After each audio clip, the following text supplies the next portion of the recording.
Bismillahirrahmanirrahim. Semua okey? Okey? Boleh semangat 2 jam lagi? Boleh Okey, pagi ni kita start macam lemah sikit tau. Mungkin Brother Salim tak datang lagi kot. Kita dah ada, insyaAllah. Biasa lelaki ni bising-bising sikit. Tak ada kali ni. Kota Azian ada kan? Okey buat. Tak cukup power ada. Soalan Dr. Azian biasa power. Power kan? Tak minta tapi okeylah. Okey. Selepas syura, kita dekat syura page 5. Page 5 syura, iaitu perang Uhud. Betul. Perang Uhud adalah perang yang menyedihkan sebenarnya. Inilah tanda bahawa manusia memang tak akan ada kebaikan di atas kebaikan, di atas kebaikan, di atas kebaikan. Good news will not come like that. Good news and then good news kan. Tak logik untuk kita ada 15 good news in a row. Tak logik. Inna ma'al usri yusra. Fa inna ma'al usri yusra. Memang after baik mesti ada buruk sikit. Baik buruk. Dan ini terjadi walaupun pada Nabi. Badar ni memang enjoy sebenarnya. Enjoy sebab semua yang jahat-jahat semua settle. Dan orang Quraisy memang dah takut dengan orang Islam. Orang Islam balik memang dengan penuh semangat. Okey. Dalam perang Uhud, what happened? Tenteranya, Nabi terpaksa siapkan tentera sebab confirm diorang ada kat situ. Confirm dia on their way. Okey, Nabi plan buat macam ni. Apa plan Nabi? Antaranya ialah Nabi letakkan Mus'ab ibn Umair sebagai pemegang bendera utama. Kemudian Usaid ibn Hudayr sebagai ketua untuk Aus dan Al-Hubab untuk ketua untuk Khazraj. Ini semua nama yang tak famous sangat pun. Tapi Usaid ibn Hudayr tu famous sikit. Dialah orangnya. Dalam hadis Nabi ada beberapa tempat yang mana sahabat Nabi trik Nabi supaya dia boleh peluk Nabi. Peluk Nabi dan rasa kulit dia. Sebab you cannot just say, buka baju boleh tak peluk? Pelik kan? Pelik kenapa? Jadi ada beberapa tempat yang sahabat Nabi trik Nabi supaya dia boleh peluk Nabi. Just for that dia rasa pada Nabi. Antaranya Usaid bin Hudayr. Usaid inilah orangnya dan kononnya nak minta kisah kat Nabi kan. Tapi Nabi kata cucuklah aku. Dia kata waktu kau cucuk aku tak pakai baju. Nabi buat angkat baju dia. Dia kata terus peluk. Allahu Akbar. Ni antaranya ada at least 3 instances dalam hadis. Dan 3 nama yang berbeza. Itu berlaku maknanya bukan masa akhir hayat Nabi, tak? Bukan. Perang Badar itu. Perang Badar ada seorang, nama dia lain. Sebenarnya bukan Usaid, sorry. Saya silap itu. Nama lain. Usaid yang hotel tempat lain pula. But then the same action. Same action, same behavior. Macam tu. Allahuakbar. Dan orang Islam ada 100 baju besi saja. Compared to diorang ada 700. Tentera yang berbaju besi maknanya dia boleh kalahkan 10 orang, 12 orang senang. Sebab mesti tak kena punya. Kan? Orang kena aim betul-betul kat tekuk ataupun dekat ketiak, betul tak? Susah untuk bunuh orang yang baju besi. Alright. What happen is pasukan pemanah. Ini dia punya geografi dia. Okey.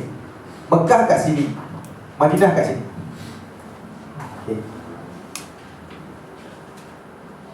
Saya besarkan sikit. Ini Mekah. Ini Madinah. Okey. Madinah memang due north lah. Uhud dekat sini. Apa Nabi buat ialah Nabi keluar dari Madinah, tunggu dekat sini tapi menghadap sini. Yelah kalau dia menghadap sini nak awak siapa? Ini dah bukit. Bukit Uhud sebenarnya bukan satu bukit, tapi banjaran Uhud sebenarnya. Bukit Uhud ni bukan satu bukit, panjang, it's a range. Banjaran. Sebab itulah dia di cover macam ni. Kemudian ada satu bukit kecil kat sini dipanggil Jabal Ar-Rumah. Pernah dengar tak ayat Quran, wa ma ramaita id ramaita walakinallaha rama. Tidaklah membaling ataupun melempar apabila engkau melempar, tetapi Allah yang melempar. Rama, romi, rumah, bermaksud lempar. Daripada sinilah yang Nabi letak pasukan Ke mana? Nabi letak 50 orang kat sini. Sebab apa Nabi letak sini? Sebab tentera Islam ada kat sini kan sekarang. Tentera Islam kat sini. Diorang nak tentera, kita jauhkan sikit Madinah boleh? Jauhkan Madinah, daripada kat sini lah. Diorang nak orang Islam kat sini sekarang. Diorang nak orang Mekah ni travel through Madinah and some away from Madinah untuk kumpul kat sini. Sini tak ada masalah. Sebab bukit tu kat sini, diorang takut dia akan serang orang Islam daripada sini. This way. Here they cannot go away sebab apa? Jabal Uhud sampai sini. Dan sini kalau tak silap saya ada plane yang you tak boleh lepas.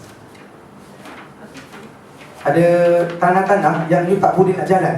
Kalau tak silap saya, dia ada, kita ada gunung berapi yang bekas-bekas gunung berapi tu, yang itu jagged yang manusia tak boleh lalu. So diorang tak boleh lalu sini. So sini dah terkawal, sini terkawal, tapi sini is the sensitive area. Sebab itu Nabi kata pemanah jangan turun. You wait there because takut orang datang sini and attack kami dari sini. Dan Nabi cakap dekat pasukan pemanah 50 orang ni, jangan turun walaupun kau nampak mayat kami dimakan oleh burung. Jangan turun. Kau tengok saja, tunggu arahan dari aku saja. Nabi kata very special, very specific. Tapi maksud tu Nabi tak risau kepada penduduk di dalam Madinah tu takut diserang. Good question. Pakar-pakar, benda tak ada dalam hadis, tak clear dalam sirah, tapi pakar-pakar mengatakan, ingat tak orang Arab ni orang gentleman ni? Yang akan serang perempuan dan anak-anak cuma Yahudi je. Betul, dan dia akan buat nanti saya akan tunjukkan dalam perang, nanti perang Ahzab. Orang Yahudi je perangai yang semua serang-serang dari belakang ni. Orang Arab tak macam tu. Sebab itu, kalau pun dia lalu Madinah, dia takkan sibuk dengan dia orang ni. Mana tentera? Tentera belah sana. Okay, ikut tentera. Be fine. Itu satu explanation. Good observation. But Nabi memang purposely memang pilih Uhud kat belakang dia. Yes. Sebab dia ada play. Biasanya you pun tak nak lawan dekat tempat-tempat yang sengit-sengit kan. Kan, sambil-sambil itu nak lawan susah. So kita cari satu plane yang aku nampak kau nampak aku. So ini gelanggang yang sangat sesuai.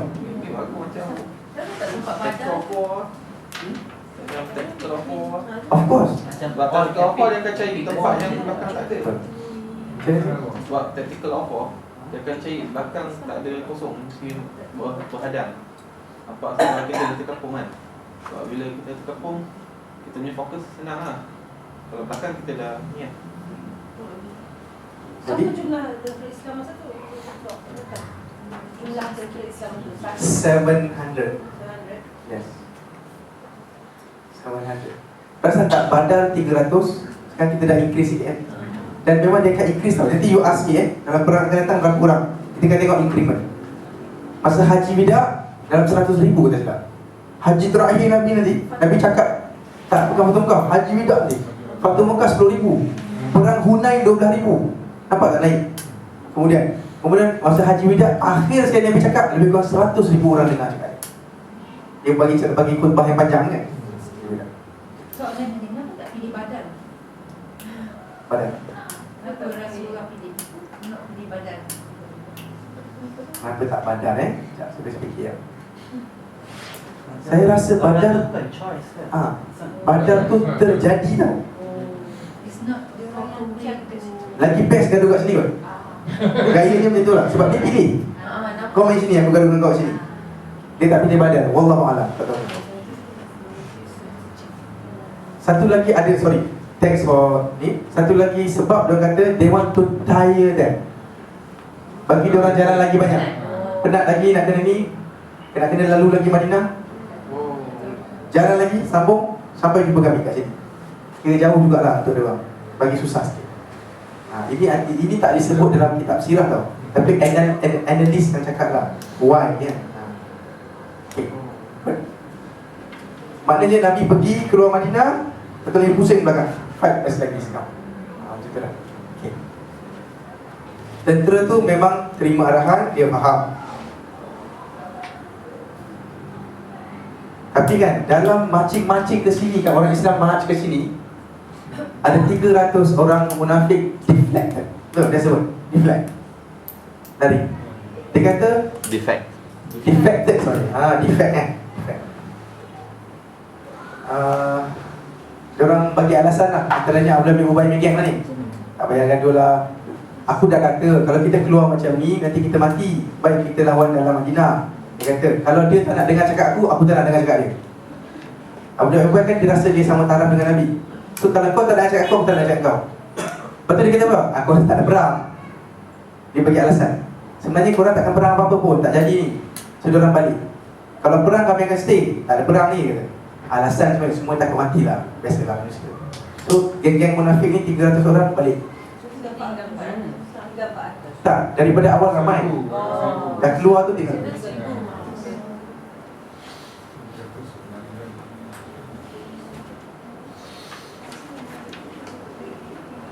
Okey. Munafik balik. Kisah orang buta dan kebunnya. Ingat tak Nabi dengan sahabat-sahabat Nabi kena lalu Madinah lah, of course. Dia orang lalu, antaranya lalu kat kebun lah. Dan kebun ni kebun seorang buta. Ini saja kisah je lah cerita dia. Dia lalu, dia kata, kau siapa? Kau siapa? Dia kata lah daripada Muhammad kan. Nabi Muhammad kata dia. Dia ambil barang dia balik-balik. Dia buta tau. Ini kebun dia sendiri lah. Orang Islam tengah lalu ni. Padahal patutnya dia pun tertakluk kepada perjanjian Madinah. Tapi dia buta dan dah tua. Dia balik batu, dia balik semua kat orang Islam. You balik dekat siapa? Tentera ke tak? Dia batuk punya mati kan? Yalah, betul. Tapi tentera ni semua geram lah. Bagi je lah. Umar ke pasal? Umar, Nabi biar aku selesaikan je lah Muhammad ni. Macam biasa Umar. Nabi kata biarlah dia. Matanya buta, hatinya pun buta. Apalah sangat dia boleh buat? Dia cuma marah dia dia. Saja kisah dia. Nanti lah. Alright. Nanti kita nak lawan munafik ni. Okey, dalam munafik lari 300 orang tu balik, orang Islam pula berpecah. Yang dia kata, jom kita kejar munafik tu, bunuh dia orang dulu. Yang lagi dia mana perang, kita settle dia orang dulu lah. Yang satu grup lagi kata, tak payahlah, tu don't fight. Kenapa tak payah? Ni mesti saudara kau. Sebab dia orang semua Aus Khazraj tak? Sekarang ni pergaduhan dekat Madinah, Muhajir takkan join punya. Orang Mekah akan sentiasa diam sebab dia orang tak ramai. Kita akan join pergaduhan. Ini Aus Khazraj ni cerita ni. Munafik daripada mana? Aus dan Khazraj. Dan ramainya pada Khazraj lah. Sebab geng-geng belum berubah. Okay? So bila dia buat macam ni, kenapa kau nak lawan sangat? Kau bunuh dia sebab dia bangsa aku kan? Faham tak? Isunya bangsa je balik tadi. Kau nak bunuh sangat Abdullah bin Ubay sebab dia bangsa aku kan? Kalau dia bangsa kau tak akan bunuh tu tak? Perangai macam ni memang dia duduk je. Gaduh-gaduh sampai Nabi SAW dia kata, apa kata kau jangan rusakkan diri kau pasal mereka, biar you tak patut tu you fight macam ni. Jom kita fokus pada sana. So dia pun stop. Dan ini reference in the Quran. Okay, this is I tak hafal dalam Quran lah, of course. Okay, sahabat-sahabat Nabi bersemangat untuk join perang Uhud. Sampaikan yang muda-muda yang tak sampai umur 16, yang 14 tahun kan.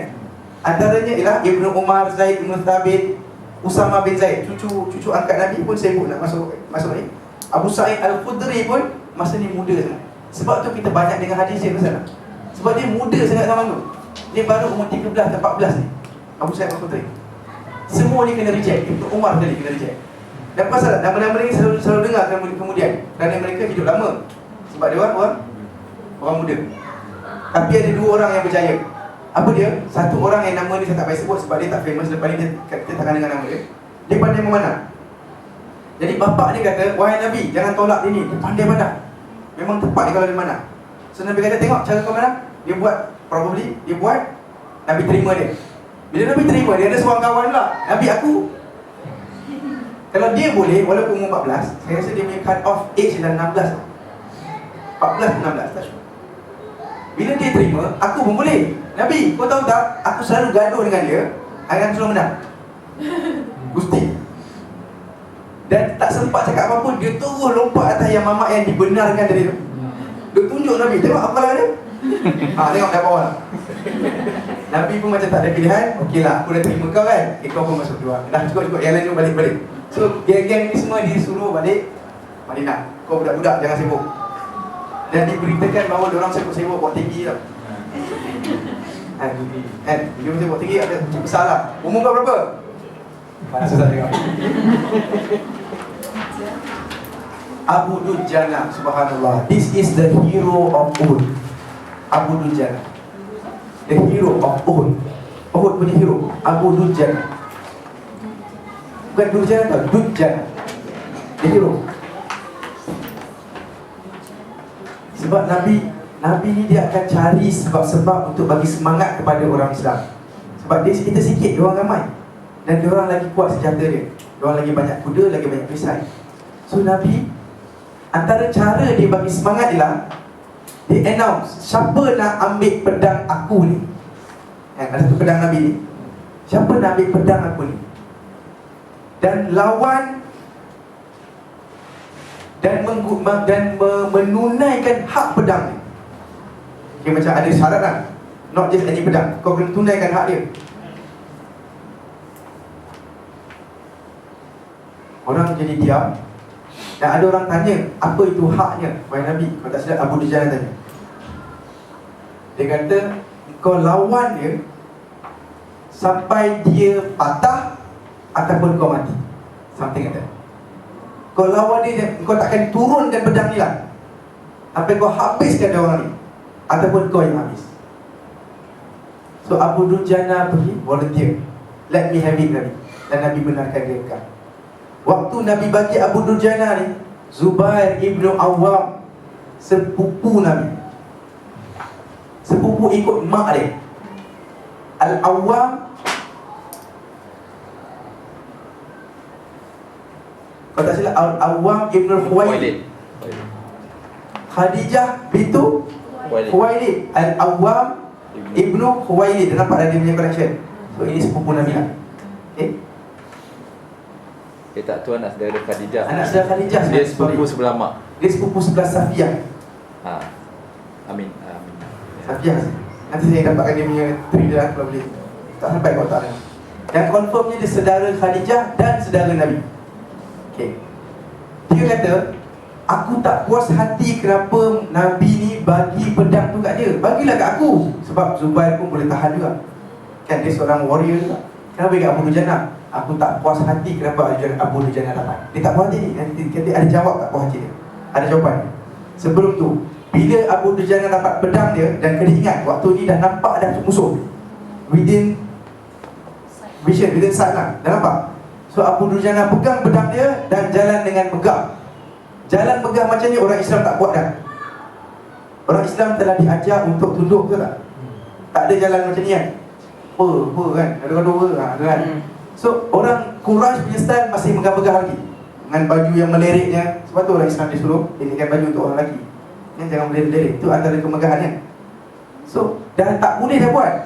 Bila Abu Dujana jalan dengan megah depan orang, kau nak buat apa? Macam tu lah. You faham tak? Nak tunjuk dekat musuh, kau main dengan aku, come, if you berani. Macam tu punya jalan.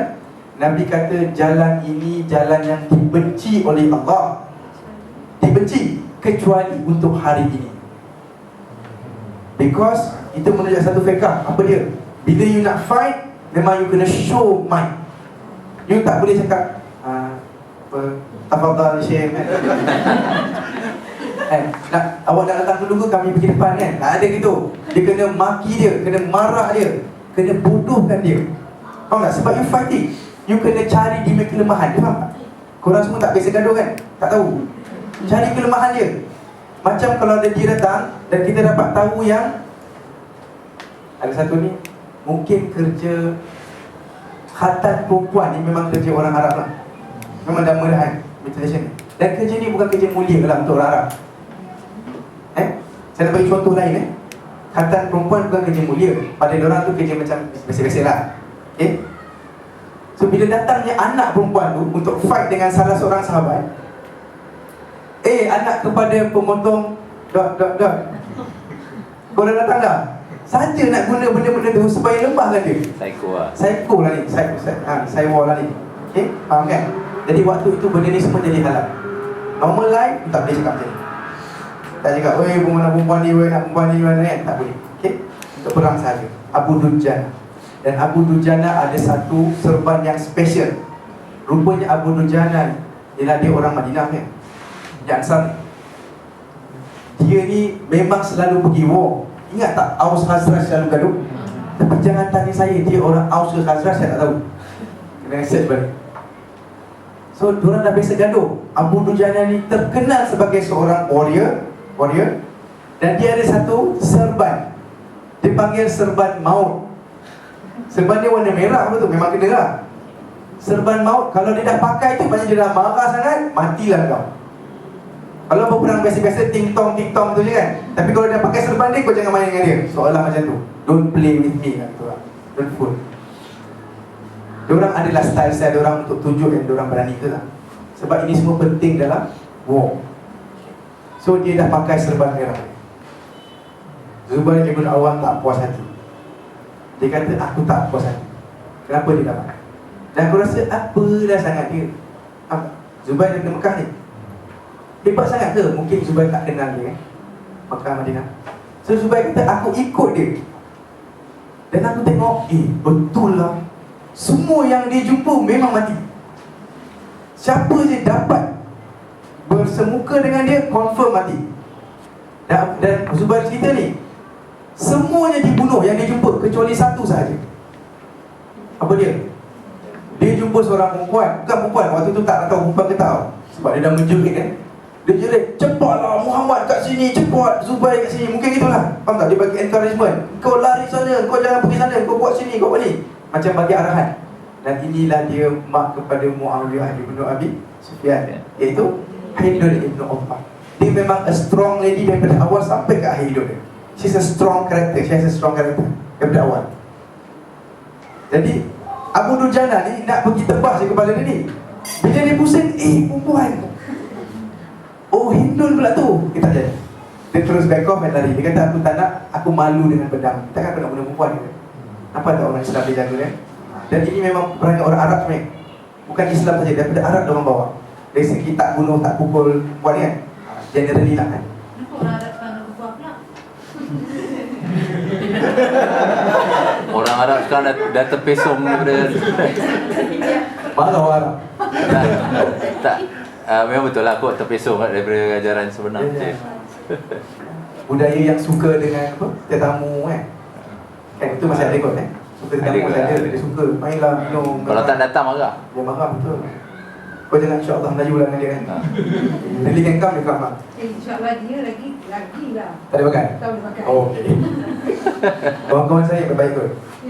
Kata jumpa yang tak baik ni. Itulah kisah Abu Dujana. Tak habis lagi Abu Dujana ni. Nanti kita akan jumpa Abu Dujana kisah. Apa Quraisy punya ucubaan dalam keadaan aku nampak kau ni? Dia datang, dia announce. Dia kata, orang Madinah, pergi balik lah. Kami nak gaduh dengan sepupu-sepupu kami ni. Faham tak? We have problem with only our people. Kau sibuk apa? Pergi balik. Tak apa, kita orang bagi kau balik. Faham tak? Nampak tak dia psycho kan? Logik juga kan? Betul je. Mungkin tak ada satu dua orang terfikir, betul juga. Logik lah. Betul juga. Kita orang Madinah. Dia orang fight dekat Makkah. Kami tolong Nabi dan geng-geng dia. Sekarang ni Nabi nak lawan dia balik. Macam kan? Mungkin Nabi boleh lawan dia seorang-seorang pun. Auzubillah kan, fikiran tu mesti datang dia. Tapi Alhamdulillah Allah tak takdirkanlah siapa-siapa pun untuk lari masa tu. Dan seorang lelaki bernama Abu Amir. Abu Amir ni, saya pendekkan cerita je lah. Dia sangat dihormati di Madinah. Sangat Madinah. Korang dah boleh bayangkan Mekah Madinah sekarang. Dah tahu dah kita kat mana sekarang? Madinah apa kita kat Uhud dah sekarang. Okay. Dan Uhud atas Madinah, boleh bayangkan. Abu Amir ni sangat dihormati sebab dia seorang monk. Orang panggil Abu Amir Ar-Rahib. Dia seorang monk kan. Monk ke monk? Monk. Oh, saya Scottish lah.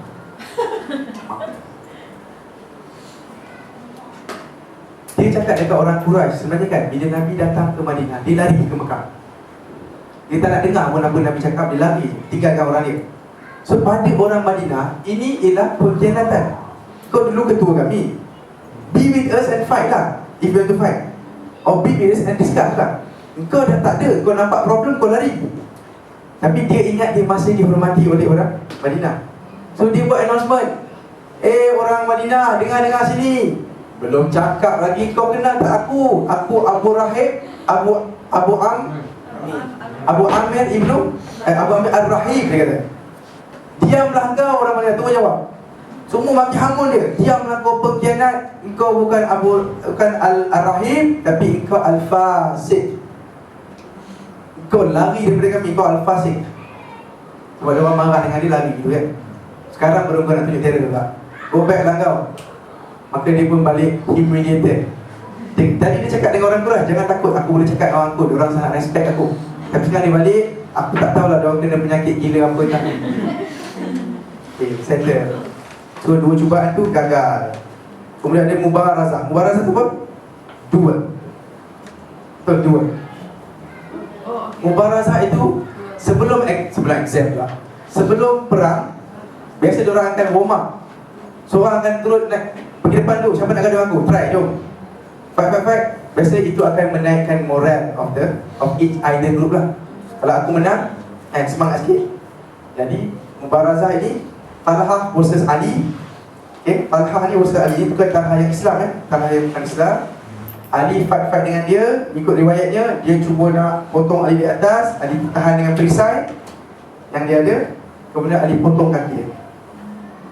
Bila terpotong sebelah kaki mungkin, dan dia terjatuh, aurat dia terbuka.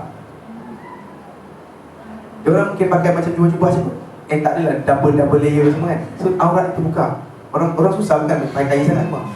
Bila aurat terbuka, Ali tengok dia, dah tu dia begging tau, tolonglah lepaskan aku. Dalam keadaan kaki dia terputus. Ali tak jadi nak pukul dia, dia terus balik.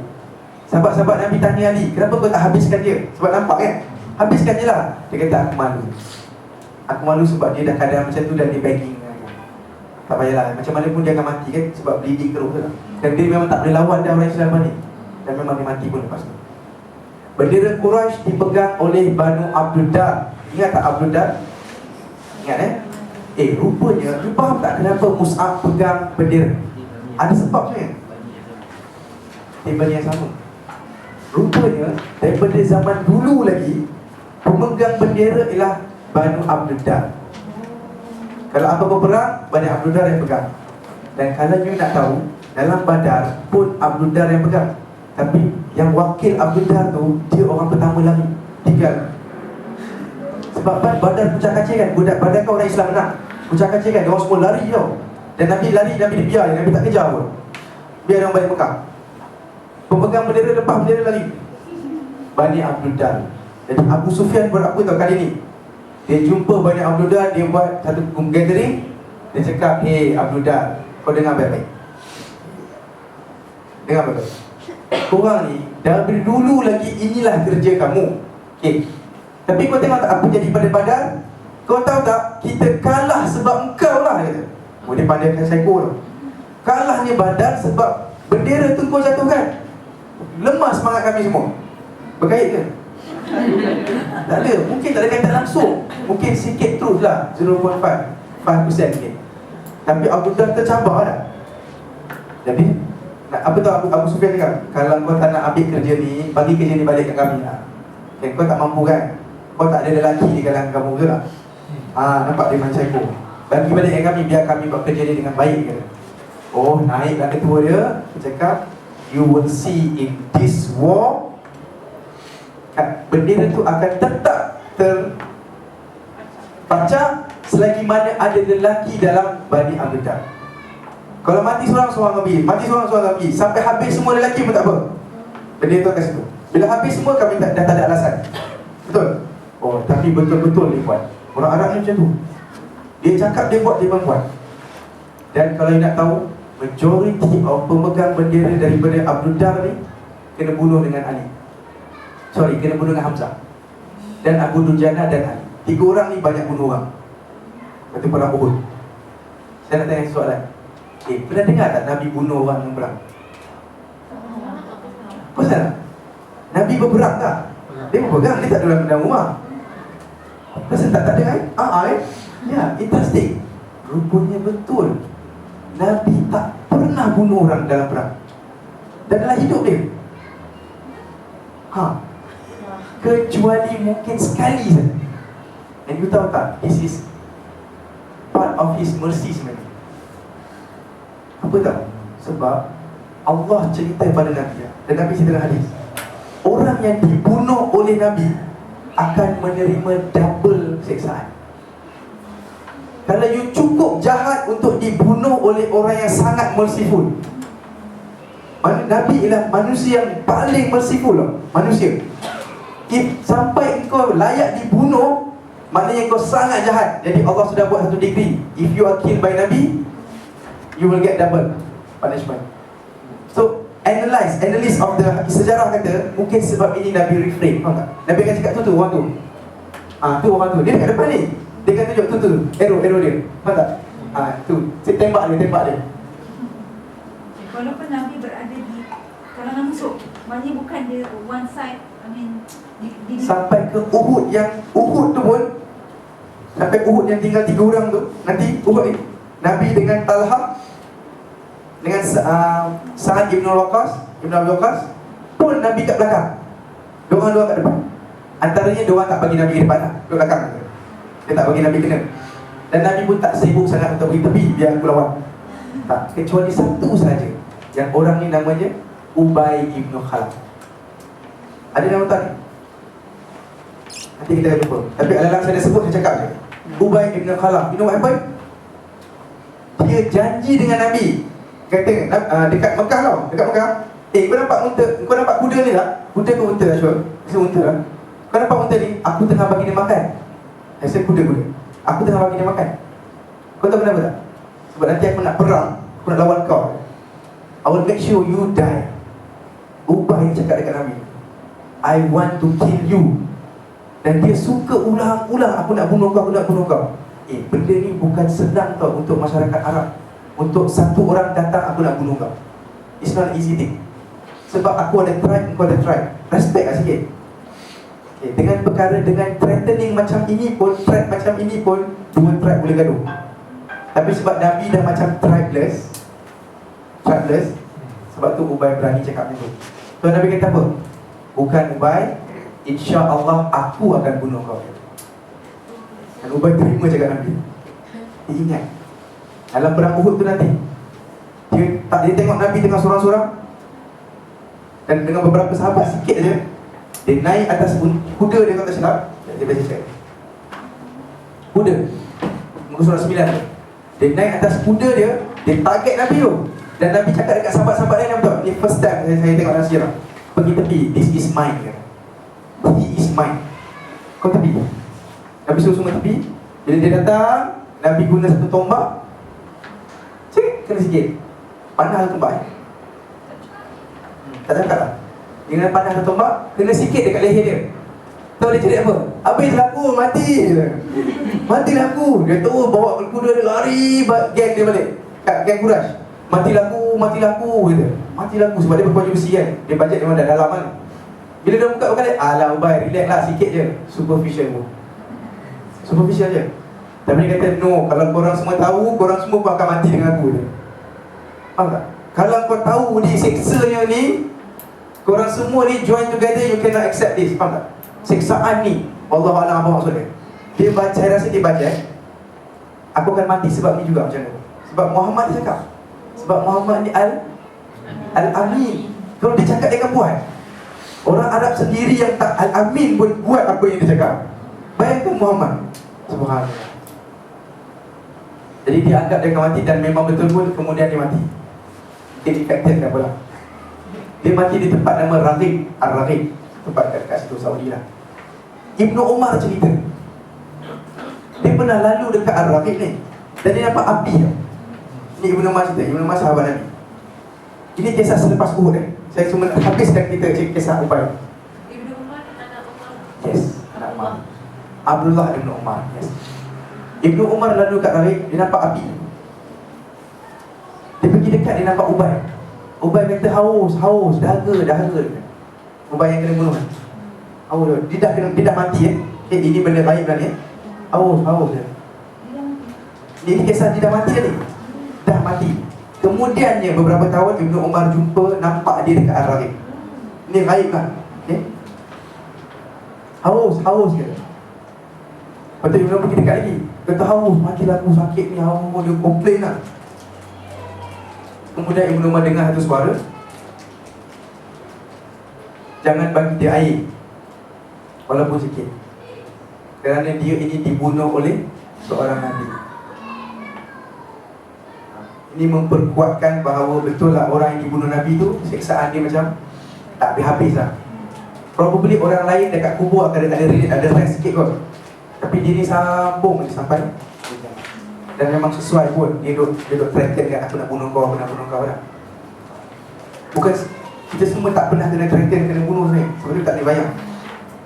You bayangkan satu orang kata, seriously I will kill you, hidup you akan jadi kacau ke tak? Seriously I will kill you, I don't like you, I will kill you. Setakat cakap aku benci kau pun kita dah tak boleh tidur lah. Betul tak? Aku benci lah Dr. Azian, Dr. Azian tak boleh tidur lah. Kenapa? Apa dosa aku, betul tak? Ini tak, I will kill you. Susah kita nak tidur. Saya tak kata Nabi takut, tapi apa yang Ubay buat itu perkara yang sangat besar. Serius. Okay, good. Tak main saya, cuba Al-Quraisy, Mubarazah dah. Bendera Quraisy, Bani Abdul Dar. Separuh masa pertama Muslim menang ke tidak? Menang. Jadi banyak kisah-kisah yang best lah. Beberapa kisah best. Tapi kan, kalau kita semua nak tahu, kisah Uhud ni susah untuk kita dapat cerita sebenar. Dia sangat snapshot. Tapi Badar lagi kemas kisah dia. Agak-agak kena. Okay, satu jawapan apa? Ramai meninggal. Lagi lain. Sebab Badar kita menang. Apa ni? Orang tak suka cerita. Sebab sini ada Masya-Allah. Betul kan? Sebab Badar kita menang, Uhud kita kalah. Dan generally speaking, orang akan tak cakap pasal benda buruk banyak-banyak. Dan logik juga ramai mati, betul. Ramai mati. Tapi benda sedih orang akan pendek-pendekkan dia. Dia panggil selective amnesia. Kita pilih-pilih, betul? Logik lah tu. Dan benda sangat buruk, tak best pun cerita. Oh, aku nampak Hamzah punya telinga kena potong macam ni, bentuk macam tak payahlah, kan? Tak payahlah cakap je he was mutilated. Cukup dah kan? Dia mayatnya disiksa tu lah kan? Okay. Separuh masa pertama apa yang berlaku? Kisah-kisah lah kan? Sebab ini tak ada orang yang tulis kan? Dia kita cuma ada snapshot lah, kisah-kisah tentu. Apa jadi? Hamzah dan Wahsy. Siapakah Wahsy? Radhiyallahu anhu. Dia jadi sahabat Nabi ni. Wahsy masa itu bukan Islam. Dia seorang hamba Ethiopia. Very good with his tombak. Dia sangat pandai tombak. Jadi, dan dia ialah dia hamba kepada Jubair ibnu Mut'im. Anak siapa? Ingat tak Mut'im ibnu Adi saya pernah cerita? Yang bantu Nabi sampai ke akhir dan mati sebelum Badar. Kalau ada seorang orang kafir yang grade A zaman Nabi, itulah dia Mut'im ibnu Adi. Grade A. Dia mati kafir ni, tapi dia grade A. Cuba balik, tengok balik. Search balik pasal Mut'im. Ini memang grade A. Dan Nabi ingat dia punya jasa sampai ke perang Badar. Lepas perang Badar, Nabi ingat lagi jasa dia. Nabi kata, kalau Mut'im ibnu Adi masih hidup dan dia sebut satu kalimah saja, nescaya aku akan lepaskan 70 orang ni free. Tak ada 4,000. Dan ini benda yang sangat besar sebenarnya. Sebab orang tu dah mati. Satu. Nombor dua, orang tu kafir. Dan nombor tiga, tawanan perang ini mahal. Orang Islam perlukan duit. Tapi Nabi kata, kalau Mut'im cakap dekat aku, Nabi Muhammad, lepaskan aku, dia akan lepaskan free. Alright. Allah Akbar. Punya Nabi, respect. Dan ini seolah-olah Nabi bagi satu badge of honor lah. Kan seolah bagi macam Datuk Syed lah kepada orang yang dah mati lah. Macam posthumous punya, macam piramid dapatan Sri lah. Betul tak? Kan Syed piramid. Okay, Wahsy ialah seorang hamba lah kepada Jubair ibn Mut'im. Jubair kata, Wahsy, kalau kau dapat bunuh Hamzah, aku lepaskan kau. Simple je. Dan mengikut riwayat tertentu, riwayat yang diperselisihkan, tapi semua buku sejarah ada kisah. Hindu ada perjanjian satu lagi dengan Wahsy. Wahsy satunya, dia dapat bebas kalau bunuh Hamzah. Hindu ada satu lagi perjanjian dengan dia. Kalau kau tunjuk dekat aku Hamzah mati kat mana, I will give you something. Sebab aku nak buat something. Allahu a'lam. Tapi memang diriwayatkan oleh ramai sangat ahli sejarah. Okey, tak apa. Apa Wahsy buat? Dia lawan dengan Hamzah, tak boleh. Dan Wahsy tak masuk perang pun. Wahsy cerita ni many years after this tau. Tahu Wahsy cakap macam mana? Tak tahu kisah ada hadis macam mana? Macam ni. Beberapa sahabat Nabi yang muda-muda dulu, sekarang dah tua sikit, dia dapat tahu Wahsy duduk dekat Wahsy ni dah duduk dekat belah mana ni? Yaman ke Egypt, tak sure. Okay, Wahsy duduk jauh sikit dari Mekah. Orang yang jumpa Wahsy, dia kata, Wahsy duduk lagi, aku dengar. Jom kita jumpa dia, tanya dia pasal Hamzah. Jadi Wahsy pun cerita. Tapi sebelum tu kan, bila Wahsy nampak je dia ni agaknya dia orang Mekah. Wahsy dulu orang Mekah kan. Dia kata, dia tengok dia kan, kau dari mana? Dia kata, kau ni anak siapa? Dia sebut aku anak-anak ni kan. Kau ni dululah aku duduk main dengan kaki kau. Aku ingat lagi kaki kau. Aku ingat lagi kaki ni lah yang aku main-main dulu dekat Mekah. Maknanya Wahsy dulu pernah main masa dia baby lah. Masih ingat? Kita pun pelik, macam mana dia ingat? Orang tu mungkin dah 15 tahun kot kan? Ataupun 20 tahun dah. Rupanya orang Arab memang ada food reading. Dia macam, dia suka genealogi tau. Okay, so dia suka tengok kaki dan kaki ni. Ini saudara ni. Kata ini Mekah ni, ini kaki Madinah ni. Ini bukan kaki Arab ni, mesti Yahudi. Betul. Sebenarnya facial expression kita nampak kan. Kalau mata dalam sikit, agaknya Pakistan ni dia kot. Betul tak? Kalau mata keluar sikit, mungkin Melayu. Keluar sangat, mungkin Chinese. Betul. Sebenarnya dia dah bukan warna kulit je. Kan feature pun menunjukkan dia mungkin ada Arab sikit kan. Bila cek betul kan. Diorang suka ni sebab apa? Kena ingat, ini tak ada sinetron punya zaman. Faham tak? Diorang sangat banyak masa untuk sibuk dengan diri mereka sendiri. So, itu saya cerita lah. Wahsy kata dia pernah main dengan dia. Kemudian Wahsy kata, dia tanya, Wahsy cerita sikit pasal Hamzah tu. Dia kata apa tau? Aku tunggu Hamzah ni. Aku tahu aku lawan Hamzah tak boleh menang. Singa Allah ni. Jadi aku tunggu dekat balik pokok ke balik batu, waiting for the chance untuk Hamzah leka. Kemudian aku nampak Hamzah baru je bunuh tu orang. Jadi aku aim betul-betul. Dan aku betul-betul baling dengan kuat sekali. Sampai tombak tu tembus daripada belakang. So nampak tak dia buat dari belakang ni? Sebab memang Wahsy tak boleh lawan dari depan. Ini pukul juri. Sebab tu Hamzah mati. Kalau siapa-siapa duduk depan Hamzah, dia akan mati. Tapi belakang, dia dicat. Masuk, diberitakan bahawa benda tu sampai terkeluar. Ada yang kata sampai separuh tu patah. Allahuakbar. Dan Wahsy cerita ni hadis riwayat Bukhari. Allahuakbar. Hamzah tak berhenti tau. Hamzah pusing belakang dan mau datang ke aku dia. Saya rasa kalau Hamzah jumpa dia mati juga dia. Kalau betul dia boleh jumpa, boleh pegang dia. Tapi dia punya luka dia terlalu besar sampai Hamzah jatuh dan mati. Wahsy cerita setakat ini. Kemudian aku dapat kebebasan aku. Kemudian waktu orang Taif masuk Islam, which is many years after that, lebih kurang 11 hijrah tu, 10 sorry. Tak ada 10, dia 9 hijrah, 9 ke 10. Okay? Aku datang bersama orang Taif. Dan dia datang depan Nabi. Kata, wahai Nabi, aku nak masuk Islam dan aku Wahsy. Dan Nabi kata, engkau Wahsy? Cuba kau ceritakan apa yang berlaku antara engkau dengan Hamzah. Dia ulang balik cerita. Nabi nak dengar. Jadi Nabi dengar, Nabi menangis teresak-esak. Sebab Hamzah ni pakcik dia yang sangat ngam baik dengan dia. Nangis teresak-esak. Kemudian Nabi cakap kat Wahsy, aku terima keislaman kau, tapi boleh tak kau jangan tunjuk muka kau kat aku. Wah, dia tu punishment yang besar kan. Dan Wahsy kata ini memang punishment lah. Tapi Islam dia diterima kan. Sebab Nabi tetap manusia kan. Jangan don't remind me of the problem, the incident. So Wahsy setiap kali jumpa Nabi, dia akan ambil jalan lain. Sampailah Nabi wafat. Kemudian ada perang Musailamah Al-Kadzab, perang Yamamah. Dia kata, dengan tombak aku yang sama tu, aku masuk perang tu sebab aku nak tebus balik apa yang aku buat dulu pada Nabi, pada Hamzah. Maka dia kata bila aku nampak Musailamah si penipu tu, kata Nabi palsu tu, aku tombak dia. Dan pada masa yang sama seorang lagi sahabat Nabi, dia cuba nak pancung dia, nak potong tangan dia kata. Aku tak tahu siapa yang menyebabkan kematian dia. Dia sangat-sangat honest Either aku atau tombak aku ataupun dia, wallahualam. Tapi itu yang aku buat.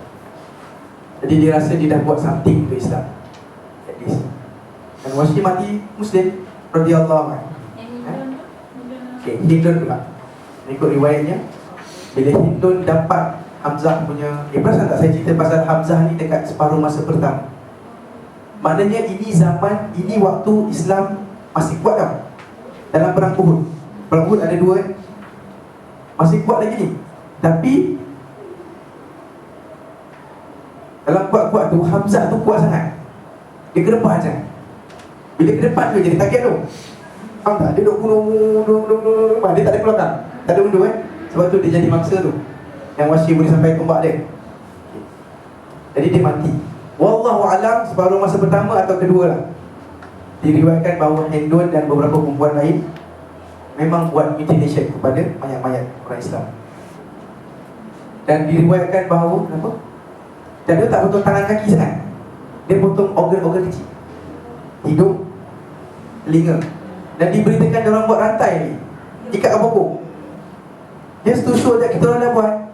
Dia tahu kenapa ikat pokok? Supaya orang Islam boleh datang tengok lah. Dia telinga hidung dia. Nak bagi sekat hati ni. Sebab dulu kau bunuh bapak kami, kau dah bunuh abang kami kan. Ni dia retaliation. Perempuan kan tak boleh nak bunuh orang, jadi dia mutilate lah. Nak tunjuk marah dia. Orang Islam at least, orang lelaki dah berjaya pancung kepala, puas hati. Kami nak buat apa? Nak juga express kan. Potong telinga, potong hidung, apa saja bibir dan sebagainya. Dan ada riwayat kata kemaluan pun dia potong dan dijadikan rantai, just to humiliate. Tapi dia orang ikut perang juga. Kan kita kata ada 20 perempuan lebih, nearly 2 dozen. Ya betul. Kenapa riwayat Hindun tu diperselisihkan? Saya cerita kemudian ni, dia hujung-hujung ni. Sekarang juga Mana mak moya.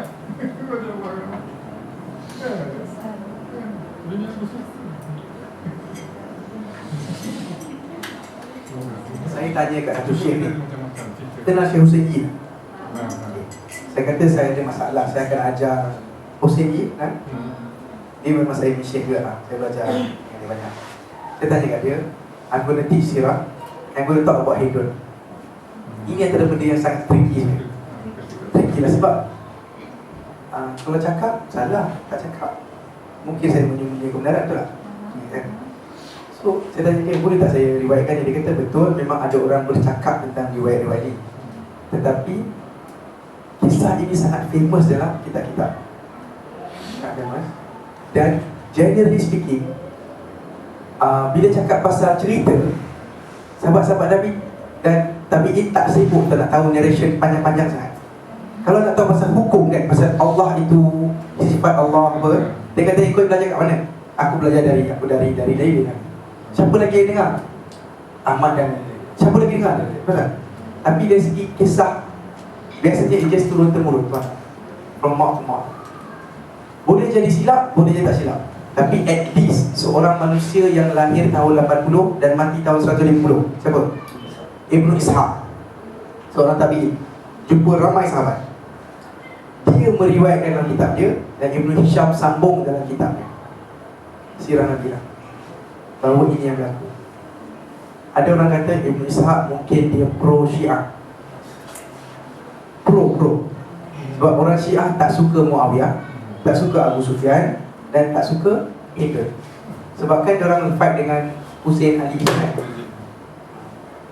Wallahu'alam. Pada saya, kalau you nak tolak satu cerita dia, you tolak banyak dalam cerita lain.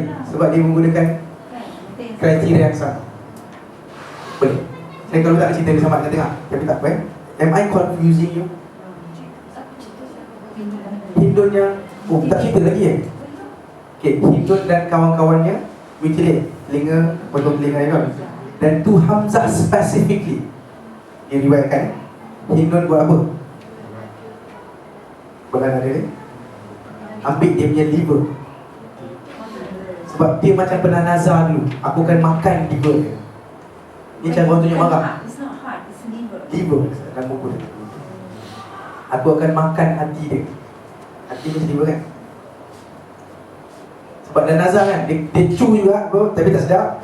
Biasa chew liver, dia tak tergamak nak telan, dia ludah dan dia tinggal. So keadaan Hamzah sangat teruk. Sebab itu perasan tak, kenapa sibuk sangat cerita pasal kain yang menutup jenazah ni? Perasan tak, jenazah syahid tak payah nak kafan. Kenapa cerita pasal Hamzah tak cukup kain, atas tak lebih nampak kaki, buat ini nampak kepala? Why they want to cover him so much? Sebab mencerita very bad. Kalau boleh tutup dia, jangan tengok kakak-kakak dia, jangan tengok. Safiah binti Abu Muttalib nak tengok ni, antara ni dihalang ni, jangan tengok pun. Sebab tu dia bersibuk cover dia. Faham tak? By right, gali tapi tak cover dulu sementara gali, sebab takut orang tengok. It's very bad. Masa Musa juga kan yang Sebenarnya mutilation berlaku kepada,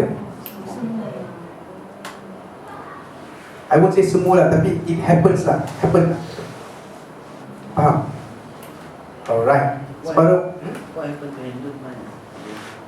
later on, Ah. dia masuk Islam masa Fatu Makkah. Ada dia punya not as bad as Washi pula. Dia punya macam Hukuman dia. Rasulullah pun dia jumpa tak ada interrogation on Rasulullah 4 ni. Tapi riwayat lah ini. Because dia gitu loh, Washi just bunuh Dia orang upah. dalam konteks perang. Betul. Dia dah mati. Dah mati kan? Dah mati ni. Nabi bila tengok keadaan Hamzah ni, Nabi kata, kalau ikut hati aku nak biar je Hamzah macam ni. Dah lah teguk, darah ni, darah organ kat luar ni, terpotong lidah, telinga semua tu. Aku nak biarkan dia macam ni, biar binatang buas datang makan dia, biar beberapa binatang dia masuk perut dia, dan biar Allah ni bangkitkan dia macam tu. Dalam keadaan macam tu real. Kalau bukan kerana, you faham kenapa Nabi nak buat macam tu? Dia real lah pengorbanan Hamzah ni. Biar Allah tengok sendirilah. Walaupun Allah memang maha melihat, betul. Dia jadi macam satu bukti, hujah. Ya Allah, tengok aku macam mana aku lawan untuk kau dulu, sampai badan aku dah tak tahu kat mana dah, dimakan binatang buas. Nabi nak buat macam tu, dia kata, kalau bukan kerana aku kesian kepada kakak ni, Safiah binti Abdul Muttalib ni hidup ini, kakak dia. Kalau bukan kerana kesian kat kakak dia, aku dah biarkan macam tu.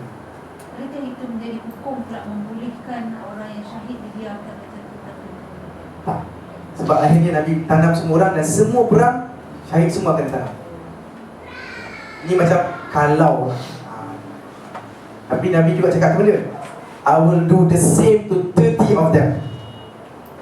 Wallah, aku akan buat benda yang sama kepada 30 orang daripada orang dia. Kemudian turun ayat Quran, tegur Nabi, memaafkan itu lebih baik. Betul, kalau you balas dengan yang adil. Satu orang. Kalau pun betul, kisah kan, mana boleh 30? Itu marah. But if you forgive, it's better. Quraisy kalah. Kebanyakan Quraisy yang kalah ni dengan berterabur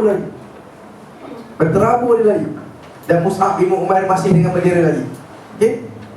Quraisy kalah. Dan pemegang bendera pun dah jatuh. Ada 10 orang pemegang bendera yang mati hari itu. Semua ni daripada Bani apa? Abdullah. Semua mati. Majoriti Hamzah yang bunuh. Diorang dah lari ni, sampai diorang kata, kami nampak diorang punya ankles.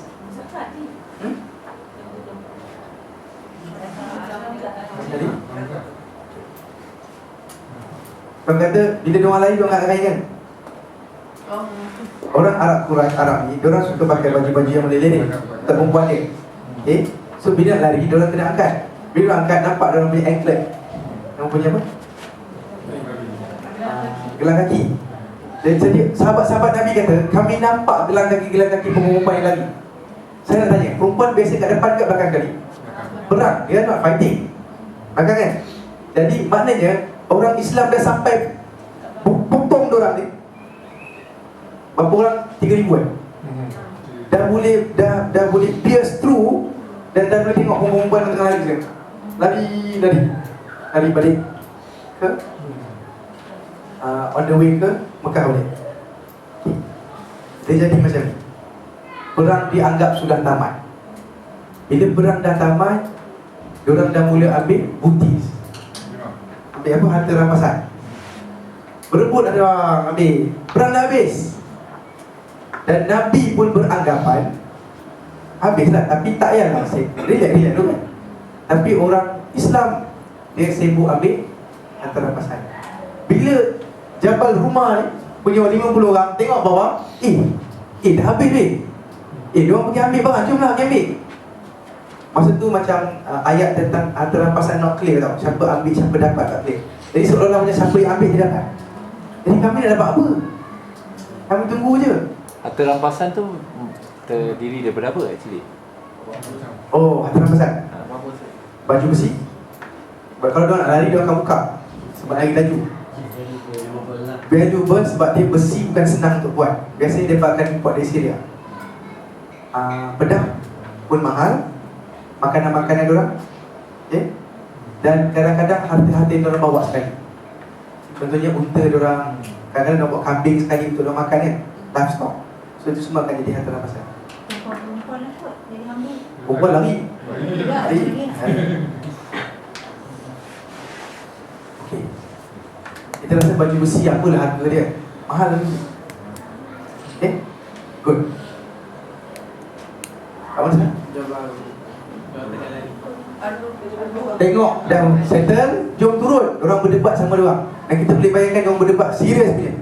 Turunlah, apa lagi? Yang ketua cakap no, Nabi kata tak boleh turun, tunggu sini. Kata tak, dia kan dah habis, apa lagi? Tak, kan Nabi kata macam ni kan, Nabi kata baru. Ini antara peperangan di antara the literalist dengan orang yang cuba mengambil maksud kepada arahan Nabi. Dan dekat sini literalist menang.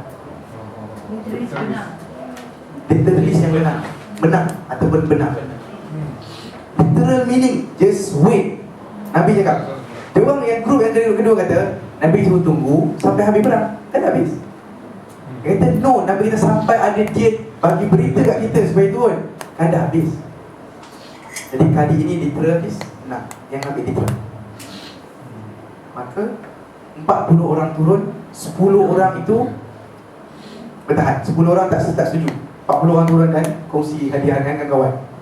You know what happened?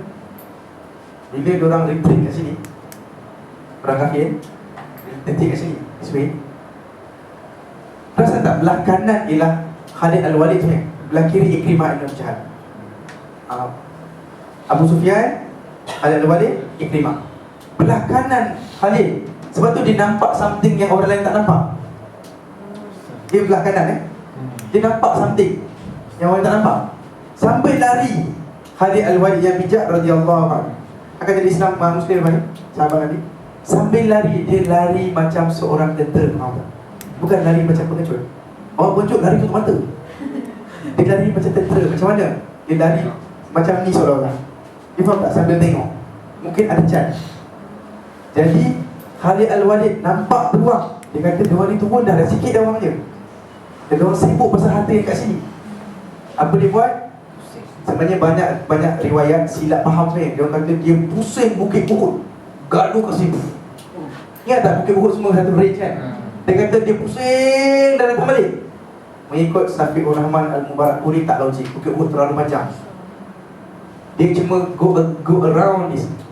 Dan dia attack diorang ni, dan dia kontrol bukit. Bila dia kontrol bukit ni, maka orang Islam jadi lemah. Sebab daripada atas bukit senang, panah mati orang. 10 orang tu dibunuh oleh siapa? Khalid Al-Walid and the gang.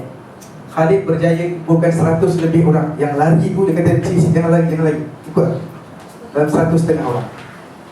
Naik. Dan waktu inilah perang jadi second half lah. Perang the table stand lah. Now orang kafir pula start serang balik. Of course lah, dalam riwayat tak sebut nama sahabat yang dijaga oleh Muhammad. Ada satu sahabat tak yang jadi ketua dia sebut. Oh, apa? Sebab dia tak famous, saya tak hafal. Kat mana pun magang dia? Biasanya kat depan sekali lah. Sorry, bukan depan sekali. Biasa kat tengah-tengah. Sebab dia macam center tau. Orang cari dia. Macam mana pun kafir kan. You gaduh-gaduh sini balik. Jadi lebih macam untuk moral ni. Jadi pemegang bendera masih tak kena apa-apa tau. Mus'ab bin Umair tak kena apa-apa lagi. Second half baru Mus'ab bin Umair. Jadi kalau kita nak salahkan Khalid, kita berkata engkau penyebab kematian Mus'ab bin Umair. Sebenarnya Hamzah mati awal-awal tadi. Maknanya yang 40 orang yang turun ni kita tak tahu siapa kepala dia. Biasa sahabat Nabi takkan riwayatkan siapa. Diorang masih hidup di kalangan orang. Sifat yang buruk ni dia tak sebutkan. Yes. Dia akan cakap ada seorang. Kalau benda buruk, benda baik dia akan sebut nama. Benda buruk. Dan dalam riwayat ada tau, kalau benda yang dia tak suka dia tak sebut. Antaranya apa tau? Aisyah kan Aisyah. Waktu nanti dia kena, nanti lepas ni dia akan kena fitnah tau. Ini menunjukkan betapa manusia mereka ni. Aisyah, dia ada masalah dengan Ali sebenarnya. Kenapa? Bila Nabi tanya kat Ali, apa pendapat kau tentang fitnah kepada Aisyah? Ali menjawab apa? Standard jawapan lelaki, neutral. Alah relax, Nabi perempuan kan ramai. Jangan stres sangat. Dia fikir pasal Nabi sebenarnya. Dia tengok Nabi stres. Dan ini Nabi ni, pada dia jangan stres sangat lah, perempuan ramai. Janganlah fokus Aisyah je, seolah gitu. Tapi dia bukan cerita kat Aisyah, tapi kisah ni sampai kat Aisyah. Kita tahu apa jadi pada Aisyah? Lepas tu, apa sahaja benda yang Aisyah nak riwayatkan, kalau Aisyah cerita, ada 3 orang di belakang Nabi pada waktu itu. Contoh. Ada 3 orang di belakang Nabi dan benda ni berlaku ABC apa pula. Kisah apa lain dalam hadis. Mereka ialah Abu Bakar dan Umar. Ada 3 orang. Dia takkan sebut nama Ali. Dia marah. Aisyah memang marah dan dia tunjuk marah. Faham kan? Ada beberapa hadis saja. Siapa orang ni? Orang akan tanya. Aisyah diam. Aku menganggap dia Ali. Faham tak? Perawi yang tanya dia ni, anak saudara dia, Urwah biasanya. Siapa yang nombor 3 tu? Aisyah diam. Dia meriwayatkan aku rasa itu Ali. Beberapa hadis betul. Nanti cek balik. Nak tunjuk dia marah dia seorang perempuan. Marah dia sampai ke mati. Radhiyallahu anha. Radhiyallahu anha. Marah macam mana pun, the basic thing dia tak buat. Faham tak? Benda basic dia akan lepas lah. Sebagai seorang Islam, berislam dia buat. Bila sakit saya ziarah semua. Saya tak malukan awak, tapi saya tak suka tengok awak. It's totally okay. Alright. Separuh masa kedua apa jadi? Khalid SAW bilang Muslim pecah, kelang kabut. Muslim ni punya kelang kabut. Tahu tak sampai sahabat Nabi ada yang lari daripada perang? Tahu tak? Dan satu nama yang confirm lari daripada perang itu siapa? You'll be surprised. Satu orang lari sampai Madinah. Ni patah balik Madinah. Khalifah pula tu, Khalifah Islam yang nombor 3. Yes. Subhanallah. Antara benda yang orang marah Osman, orang kutuk dia lepas tu nanti, kau lari daripada perang jangan cakap banyak. Tapi ada jawapan pula tu. Betul aku lari, tapi Allah sudah ampunkan aku. Engkau dah ampun ke belum? Sebab dalam Quran memang Allah sebut mereka lari tapi Allah ampunkan mereka. Faham tak? Betul kesalahan, tapi Allah ampunkan. Allah sendiri dah ampun. Kau dah jadi apa? Engkau dah diampunkan belum dosa-dosa kau? Tak settle lagi cakap banyak. Osman akan orang yang lari. Punya teruk je keadaan, orang akan lari. Sebab technically speaking, orang Islam semuanya lari sebenarnya. Lari, sampai Nabi pun kena retreat. Nabi retreat. Tahu retreat ke mana? Ke bukit. Salah satu bukit tu ada satu ruang tu. Satu ruang macam di antara bukit tu, bukan gua sangat tau. Dia satu ruang, Nabi duduk dalam tu dengan 2 orang berkawan. Ada dua orang kawan. Sekejap. Okay, bukit Rashid dah. Hanzalah dah tahu?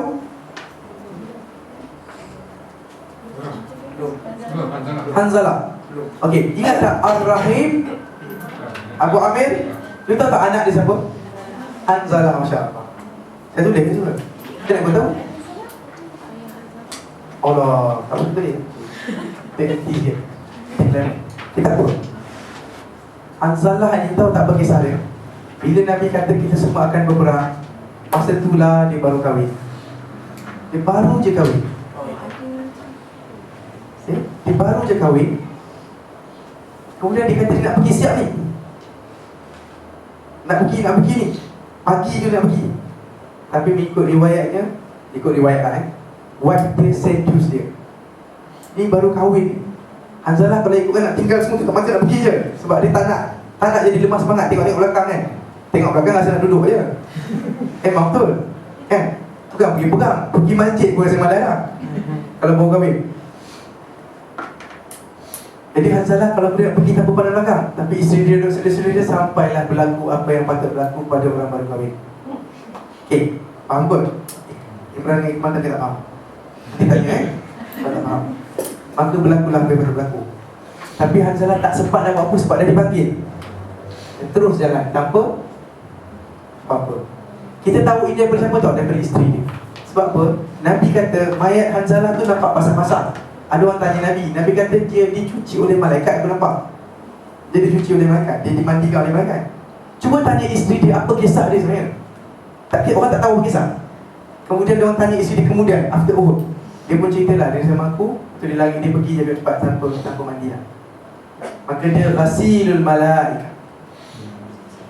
Dia ialah yang dimandikan. Ghasil usul tu maknanya mandi kan, yang dimandikan oleh malaikat. Radhiyallahu anhu. Dia selepas subuh ke kot sebelum subuh ni mesti. Pagi-pagi lagi. Ya. Okay, waktu orang Islam retreat Hanzalah sebenarnya plan nak serang Abu Sufyan, tapi tak dapat, kemudian dia mati. Lepas mati tu yang malaikat cuci dia semua tu. Okay. Al-Yaman. Siapa tahu Huzaifah Al-Yaman? Tak tahu Huzaifah? Dia pemegang rahsia Nabi tau. Huzaifah Al-Yaman. Al-Yaman ialah nama bapak dia. Huzaifah ni dia berperang kan. Bapak dia terlalu tua sebenarnya. So excuse duduk dekat Madinah. Tapi bila bapak dia tengok orang balik lari, dia kata tak boleh jadi ni kan. Orang lari tinggalkan Nabi, betul tak? Mana boleh kau tinggalkan Nabi macam tu? Al-Yaman ni semangat dia. Dia pun bangun, dia pakai apa yang patut dia pakai. Dia tua tau. Dia pun pergi. Tapi sebab dia pergi waktu orang Islam datang, perang dah berkecamuk kan. Orang dah tak tahu siapa musuh, siapa kawan. Orang Islam mula kerumun, dia dah bunuh kan. Tak sure dia ni orang siapa. Sebab dia orang kan pakai perisai, pakai turban semua kan. Dah tak tahu siapa. Sebab dia orang on the way here, dia ke sana. Tak tahu siapa kawan, siapa lawan.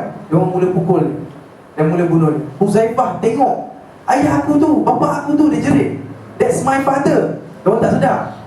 Dia orang pukul sampai dia mati. Dia dibunuh oleh orang Islam sebab salah faham. Okay. Kemudian dia blood money dibayar. Dan Huzaifah tak ambil pun, tak makan pun duit tu. Yang 100 juta tu banyak kan. Dia sedekahkan. Dia kata semoga Allah merahmati siapa yang terlibat dengan negara tu lah. Dia maafkan je lah. Dia tak ada banyak soalan. Itu yang daripada Al-Yaman. Alright, Huzman. Ni semua ni kita pernah dengar kisah ni tau. Ingat tak ada satu orang yang Nabi kata, orang semua kata dia lawan dengan semangat lah, mesti dia syahid. Nabi kata tidak, tapi dia ahlun nar. Mana boleh cakap ni? Dia ahli neraka, tapi dia mati dalam perang Uhud tau. Inilah dia Guzman nama dia. Jangan tak nama anak Guzman ni. Guzman ni Boleh ada pula nama, tapi yang tak baik dia tahu nama. dia saya munafik. Ni jahat tu kot. Allah. Itu general rule lah. Ada je mana buruk yang kita tahu. General rule. So Guzman ni di antara 300 yang lari dengan Abdullah bin Ubay. Tapi dia sendiri memang seorang warrior. Okay. Jadi dia lari, ingat 300 orang munafik. Dia join kat Abdullah bin Ubay. Tak payah gaduh lah. Mau masa. Okay. So tapi bila sampai dekat Madinah, perempuan Madinah kutuk mereka. Sebab you kena faham, diorang ni dikira Muslim kan. Nabi tak minta tolong orang Yahudi semua, perasan tak? Cuma Muslim saja. Apa punya Muslim lah ni, apalah perempuan-perempuan ni macam biasa lah. Kalau kakak memang tajam. Guzman sudah kena hati dia. Aduh, kau kutuk aku pengecut dia. I'll show you I'm not pengecut. So dia pakai baju perang dia masuk dalam perang. Dia malu kena kutuk oleh wanita. Sahabat-sahabat Nabi puji dia sebab apa? Dia betul-betul lawan.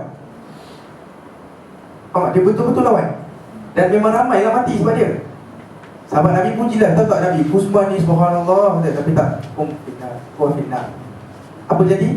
ada seorang sahabat Nabi, sebab tahu kisah ni, yang Nabi kata dia api neraka, dia sambil lawan dia tengok juga Uthman. Dan dia nampak betul Uthman buat apa. Bila dia sakit sangat, dia kena potong-potong ke mana-mana tak. Dia tak tahan sakit, dia letak pedang dia terbalik ke atas tu, dan dia jatuhkan badan di atas pedang, dan dia mati. Maknanya dia mati bunuh diri Nabi. Uthman, yes. Dan Nabi kata apa? Kadang-kadang Allah bantu orang Islam ataupun bantu agama dia melalui orang yang jahat. Nampak Uthman berjaya bunuh orang kan? Berjaya lah settlekan beberapa masalah kan? Yang Tapi situ dia kena tetap- tahu hukum bunuh diri is not allowed. Dan ada beberapa hadis lain kan? Oh, okay. Ada Al-Usairi, satu lagi sahabat Nabi. Dia ni tak masuk Islam lagi. Dia tak masuk Islam. Dia antara orang yang degil sangat dekat Madinah. Kejap nak tanya, dah panas ke bilik? Belum. Ya. Okay. Usairi ni dia antara orang yang panas. Tak kena saya. Usairim ialah antara orang yang sangat degil, tak masuk Islam. Tapi dia kawan-kawan baik dengan Sa'ad Ibn Mu'az dan sebagainya. Dia kawan baik. Jadi dia pergi buat kerja apa tak, dia kata korang pergilah kat lawan, aku tak nak join. Dia tak Islam kan? Dia tak perlu join pun. Tapi bila dia balik Madinah, dia pergi buat kerja lain. Balik Madinah tengok, dia tanya, Sa'ad Ibn Mu'az mana? Pergi Uhud. Dia sebut nama, Musa mana? Uhud. Ni mana? Uhud. Semua pergi Uhud. Semua geng aku pergi Uhud. Kind of bored lah. Dan dia pun rasa macam tau, semua kawan aku pergi buat satu perkara. Maknanya perkara tu mesti besar je tak? All my good friends are doing something kan? Semua pergi IDT, mesti best pun. Soalan tu kan, kenapa aku tak pergi? Try lah. Dan kadang-kadang ini betul membuahkan hasil kan? You know what?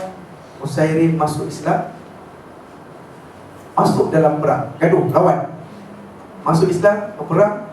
Dan ada geng-geng dia dan cakap, Usairim kau buat apa sini? Balik. Tak apa, sebab kau bukan Islam. Tak boleh lawan.